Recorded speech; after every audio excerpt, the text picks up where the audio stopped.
How'd you feel like the defensive line performed overall against the Vikings? Yeah, I think we were able to generate a lot of pressure. A couple guys had some really good games. And so I think whenever you can kind of take a game over like that from a D-line perspective, whenever you're able to stop the run and then make the quarterback uncomfortable, you're going to be able to do some really good things. So I think we played good. I think there's always some more work to do. And, we're going to continue to kind of build off of that performance and build off of kind of the trajectory that we've had the past couple of weeks. But, a pretty solid game. But we got more in the tank for sure.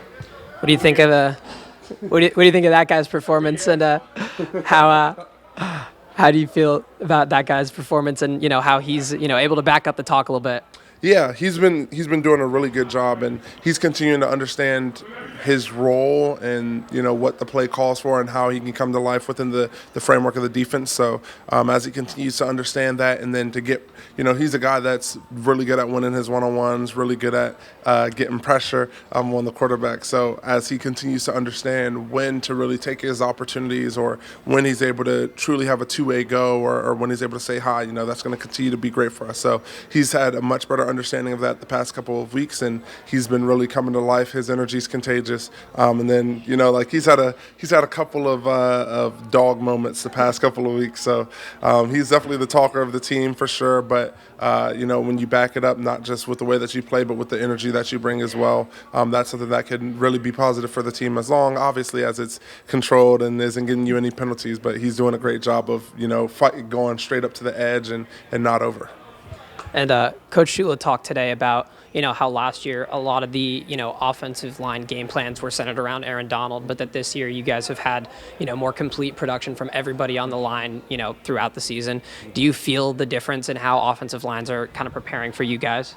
Yeah, there's a difference in also just the way that we set up things. Everything was predicated off of, we're going to put AD here, he's going to get the slide, and it's we're going to be able to work a game away, or however all that kind of works out. And so this year it's, how can we dictate what we want, whether we want a 4-for-3 slide, whether we want a 5-0 slide, and how we can, work our games within that. So it's been good to kind of see that come to fruition. And then each team has their own flavor. Maybe they'll have a little bit more chippers. Maybe they'll be getting, four hands on me out of the overload looks early. And so, at any point in time, to be able to have our production so spread out, we have 4 hitters, 5 hitters, really anybody in our D-line room. But, in that cheetah package right now, there's been 5 guys who any one of us can win, and so you direct too much of your attention one way and somebody else is going to come and get you. So to be able to have that production all across the board allows you to be more consistent. No team can just scheme up one person. They have to prepare for all of us, so that's a good thing.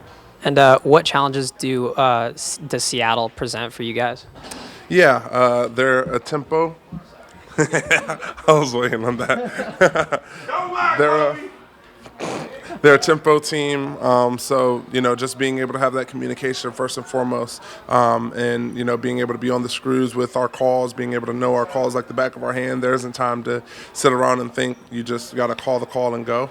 So between that, they have really great skill, and their offensive line also does a really great job of being able to give the amount of time to be able to distribute it. There's some weaknesses and stuff that we're going to hope to take advantage of for sure as well, and it's just about really us playing our game, but they have a lot of skill guys that they can get the ball to, and so it's our job to be able to keep Gino from getting the ball to those skill guys, and keep them in the pocket, affect them, sack them, and force batted Forster or sorry, my fault, but force some errant throws as well. So awesome. Yeah. Thanks, Kobie. Going into the week, you got big rest. How does it feel to have a little bit of a break going into a big divisional matchup? I feel good, man. Get a little pressure off your legs. You know what I'm saying? Catch a little break after the Thursday night game, but we ready to roll now. And we talked to you post game about catching 2 touchdowns, but now looking back at the game, how do you feel about the overall performance from you and the receivers overall? Oh, everybody played wonderful, man. Having those guys back on the field with us gave us a tremendous of confidence, and gave, I feel, the quarterback a lot of confidence, and us and the team, and just what we had going on that week. I think we did pretty good. Hopefully we can move on to the next week and do the same thing. And you talked about, how Matthew communicated to you something that he saw pre-snap on that long touchdown. Is that something that happens often? And, how much confidence do you have, having a quarterback who has that sort of insight? I mean, it gives me a lot of confidence just knowing he sees what I see. I mean, I see it, and he sees it. Just to know we're on the same page. I mean, it's always great to be on the same page. And that time he was calling it out before it even happened, and we lined up, and we got that look, and he gave me a chance, and I was glad I was able to make a play for him for sure. It seems like the offensive line has really been clicking the last couple of weeks.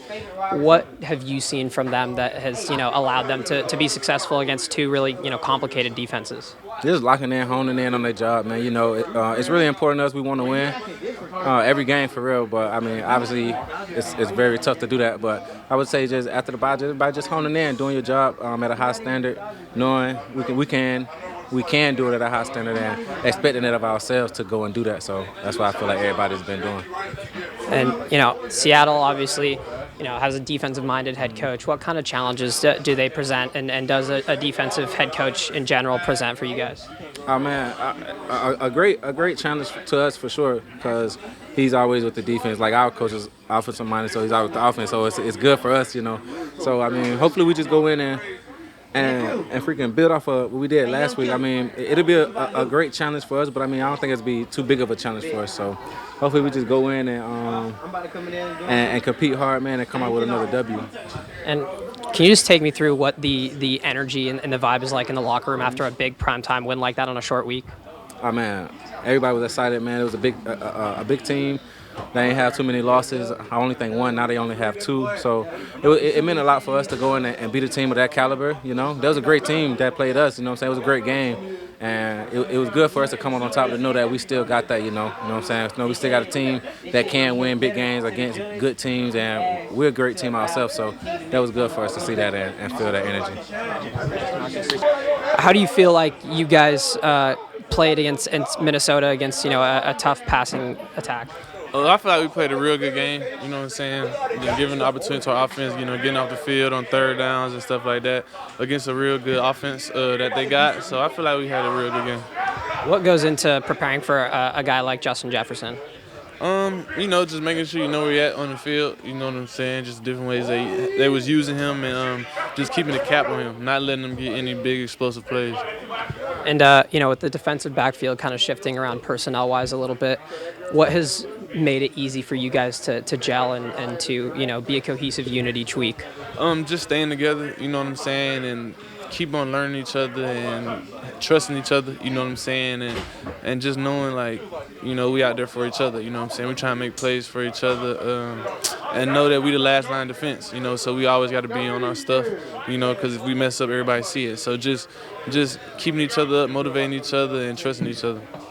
Coaching staff has, emphasized the pass rush and the defensive backfield kind of playing as one and being connected. How do you guys achieve that? Just doing our job, you know what I'm saying, with the D-line, running their games right, just doing their job, keeping the lane integrity right, and us in the back end just doing our job, not letting anybody go deep on us, and just knowing what we do and just playing fast. What kind of challenges does Seattle present, with or without DK Metcalf? They got good skilled players, you know what I'm saying? They like to get to the ball, to them in space. Geno Smith, he's a good quarterback, he's been in the league for a real long time, so he's seen a lot of football, so he knows what to do, you know what I'm saying? But, yeah, I feel like they got a good offense, they got two good backs, but I feel like if we play our game, we're on top of our stuff, and then we can get the dub. Thanks, Cam. Appreciate you.